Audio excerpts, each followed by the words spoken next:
សូមជូនរឿងនិទានរឿងព្រះនាងតូចនាងកន្សែងប្រលិតនៅសម័យបុរាណពេលព្រះអាទិត្យនៅតែមិនទាន់លិចឡើងនៅក្នុងព្រៃពាសពេញដោយអប្សរាឯមមាននគរមួយឈ្មោះថាសុកសានភូមិដែលដឹកនាំដោយព្រះមហាក្សត្រម្ចាស់ឈ្មោះព្រះបាទឥន្ទគោនិងសម្ដេចមហេសីឈ្មោះព្រះនាងសូរិយាព្រះអង្គមានកូនស្រីតូចម្នាក់ដ៏គ្រីស្ទគុណឈ្មោះថាព្រះនាងកន្សែងប្រលិតដោយសារកើតមកក្នុងពេលប្រលិតហើយមានសម្រស់ដូចពន្លឺនៃព្រះច័ន្ទពាក់កណ្ដាលយប់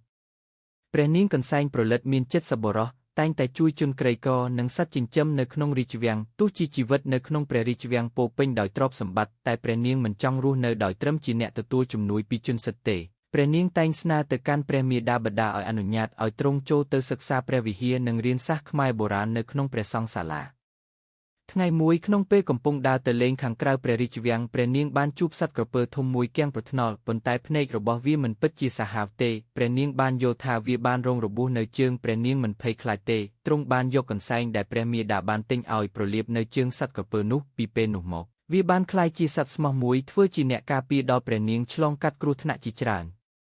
កាលពីពេលមកនគរជាប់បំពានដោយអ្នកអាក្រក់ព្រះបាទឥន្ទគោនិងទ័ពខ្លាំងបានរងគ្រោះយ៉ាងច្រើនព្រះនាងកន្សែងប្រលិតបានយកចិត្តមាំមួនជាមួយក្រពើជាស្មាប្តីធ្វើដំណើរបញ្ចេញដំណឹងទៅរកចៅហ្វាយប្រទេសជិតខាងដោយសេចក្តីប្រាកដនៃនឹងមតិវ័យឆ្លាតរបស់ព្រះនាងប្រទេសនោះបានបញ្ជូនកងជួយធ្វើឲ្យនគរសុខសាន្តវិញម្ដងទៀតព្រះបាទឥន្ទគោបានប្រកាសថាព្រះនាងកន្សែងប្រលិតជាវីនារីនៃនគរហើយបង្រៀនឲ្យកូនចៅទាំងឡាយស្គាល់ថាភាពល្អមិនកើតពីជួញដូរប៉ុន្តែពីចិត្តចេះស្រឡាញ់ក្រាបគេនិងមិនភ័យខ្លាចក្នុងការធ្វើ